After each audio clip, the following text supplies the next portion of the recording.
আজকে আমাদের রসায়ন তৃতীয় অধ্যায়ের পদার্থের গঠন অংশ আলোচনা করা হবে। এখানকার গাণিতিক অংশ সেটা আমরা আসলে বুঝে বুঝে বুঝবো যে আসলে এগুলো কিভাবে অ্যান্সার করতে হবে।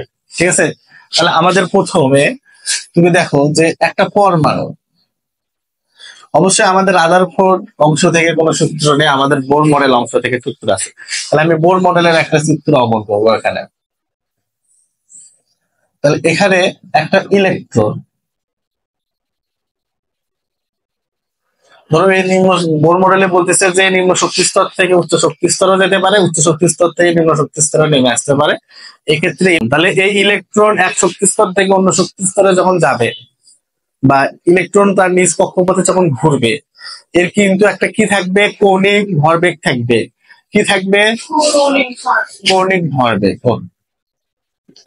তাহলে কৌণিক ভরবেগ থাকবে। এক্ষেত্রে কৌণিক ভরবেগের সূত্র কি হবে?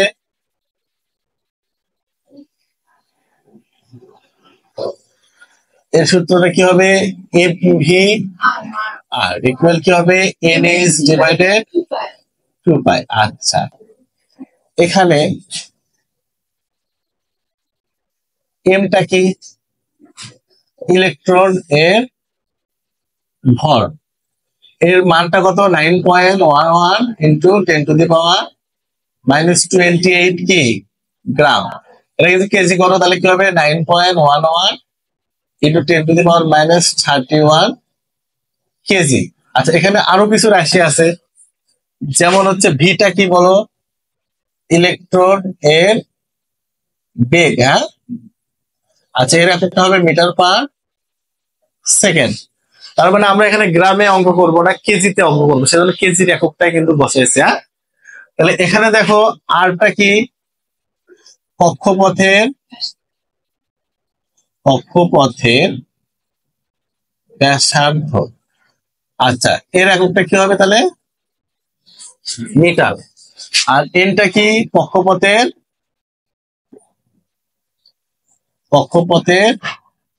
সংখ্যা। আচ্ছা, এমটা এইচটা কি? প্লাঙ্ক ধ্রুবক। এর মানটা কত?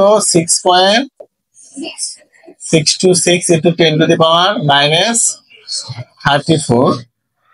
এককটা কি হবে? Metre square KG per second. তাহলে দেখো এখান থেকে আমরা কৌণিক ভরবেগ বা কোনো একটা ইলেকট্রনের বেগ নির্ণয় করতে পারি। সর্বশেষ শক্তি স্তরের ইলেকট্রনের কৌণিক ভরবেগ বের করো। এটা ধরো কে, এটা ধরো কি এল। তাহলে কৌণিক ভরবেগটা কি হবে বাবা? এল শক্তি স্তরে যদি আমি বের করি, তাহলে কি হবে? এন এর মান কত হবে? 2। আবার হচ্ছে এইচ এর মান কত হবে? 6.626 ইন্টু 10⁻⁻34 আর 2 পাই, মানে পাই এর মান কত? 3.1416। তাহলে metre square KG per second. বেগ আমার এখান থেকে কি বের করতে হবে? ভি। ভি যদি আমি বের করতে চাই, তাহলে এই এম আর ভির সাথে কি অবস্থা আছে? গুণ অবস্থা আছে। ওই পাশে গেলে কি হবে? ভাগ। তাহলে এন এইচ ডিভাইডেড 2 পাই এম আর, ঠিক না? 2 পাই ইন্টু এম আর। তাহলে এন এর মান কত এখানে? 2। এইচ এর মান কত? 6.626 ইন্টু 10⁻⁻34 ডিভাইডেড 2 ইন্টু পাই এর মান কত? 3.1416 ইন্টু এম এর মান কত? এম এর মান কত বাবা? দেখো 9.11 ইন্টু 10⁻⁻31 28 কেন নিব না? কারণ কেজিতে করতে হবে। এখন দেখো এখানে কিন্তু আর এর মান উদ্দীপকে দেওয়া থাকবে, ইলেকট্রনের ব্যাসার্ধ দেওয়া সেকেন্ড। হ্যাঁ, তাহলে দেখে রাখো কি মিটার পার সেকেন্ড। তাহলে আমরা বলে পারমাণবিক মডেল, প্রথমে আছে রাদারফোর্ড মডেল, তারপর আছে নিলস বোর মডেল, তারপরে গাণিতিক অংশ থেকে আমাদের পারমাণবিক ভর নির্ণয় করতে হবে, কৌণিক ভরবেগ নির্ণয় করতে হবে, শোষিত বিকিরিত শক্তির পরিমাণ নির্ণয়, তারপরে এই যে ইলেকট্রনের বেগ নির্ণয়, তারপরে আইসোটোপ অংশ থেকে কি করতে হবে? গড় আপেক্ষিক পারমাণবিক ভর নির্ণয় করতে হবে, আইসোটোপের ব্যবহার করতে হবে, ব্যতিক্রম ইলেকট্রন বিন্যাস আলোচনা করতে হবে। ব্যতিক্রমের মধ্যে আছে 2n² পটাশিয়ামের ক্ষেত্রে যেটা, আর তারপরে আছে কপার, ক্রোমিয়াম, সিলভার। তারপরে উপশক্তি স্তরের ধারণার ক্ষেত্রে ছকটা জানতে হবে, মৌল নির্ণয়ের সূত্র জানতে হবে। আমরা পর্যায়ক্রমে সবকিছু আলোচনা করব। প্রথমে আমরা বোর মডেল থেকে কৌণিক ভরবেগ, ইলেকট্রনের বেগ এবং শোষিত বিকিরিত শক্তির পরিমাণ আলোচনা। তাহলে শোষিত বা বিকিরিত শক্তির পরিমাণ নির্ণয়, এটাকে আমরা ই দ্বারা প্রকাশ করতে পারবো, কিন্তু আমাদের বইয়ে কি দেওয়া আছে এইচ ভি নাকি এইচ নিউ? এইচ নিউ, হ্যাঁ ঠিক আছে। তাহলে এইচ নিউ কি এইচ সি ডিভাইডেড ল্যামডা। তাহলে এখানে তোমার এই রাশি পরিস্থিতি গুলো জানতে হবে। এখানে এইচ তো আমরা আগে থেকে জানি, প্লাঙ্ক ধ্রুবক। এখানে নিউ সি এগুলো আসছে, তাহলে নিউটা কি বাবা? কম্পাঙ্ক। কম্পাঙ্ক এর একক কি? হার্টস অথবা কি পার সেকেন্ড। তাহলে এই চিহ্নটার নাম কি বাবা? ল্যামডা। ল্যামডা কি? তরঙ্গ দৈর্ঘ্য। তরঙ্গ দৈর্ঘ্য। ওকে, তাহলে এখানে সিটা কি বাবা? এটা অবশ্যই মিটার। সিটা কি?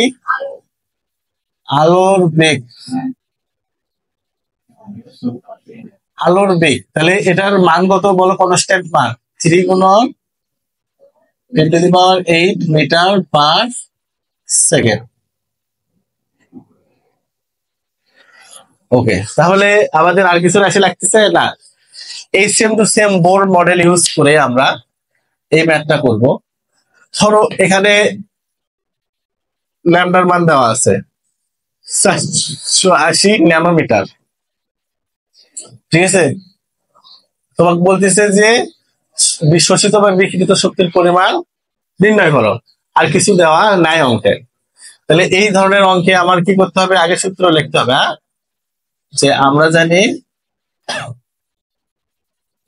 এইচ নিউ ইকুয়াল কি এইচ সি ডিভাইডেড ল্যামডা। তাহলে এখানে তোমার সাইড নোট করে নিতে হবে। অবশ্যই এইচটা কি প্লাঙ্ক ধ্রুবক না? এর মান কত? 6.626 into 10⁻⁻34 metre square KG per second. এখন ঘটনা হচ্ছে এইচ এর মান যদি এখানে দেওয়া না থাকে উদ্দীপকে, তাও কনস্ট্যান্ট মান ধরে নিতে হবে। তাহলে আলোর বেগ সিটা কত? 3 গুণন 10⁻8 মিটার পার সেকেন্ড। আমি যেহেতু রাশি পরিস্থিতি একবার করে লিখছি, সেজন্য দ্বিতীয়বার লিখলাম না। তাহলে দেখো ল্যামডাটা কি?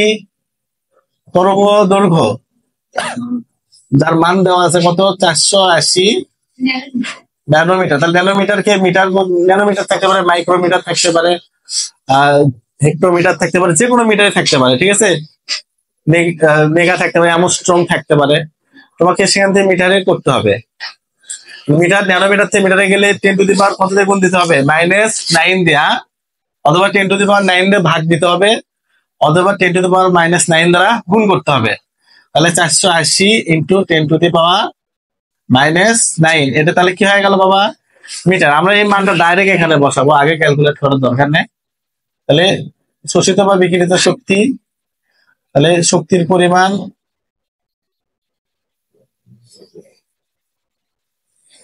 এইচ নিউটা কি? ওয়াট। হ্যাঁ, তাহলে আমরা এইচ এর মান বসাবো 6.626 ইন্টু 10⁻⁻34। তারপরে কি সির মানটা বসাও 3 গুণন 10⁻8। হ্যাঁ, আচ্ছা এই মানটা একটু সরে লিখি। তাহলে এখানে এইচ এর মান বসাও। এইচ এর মান কত হবে? 6.626 গুণন 10⁻⁻34 ইন্টু সির মান কত? 3 গুণন 10⁻8। আচ্ছা ল্যামডার মান কত?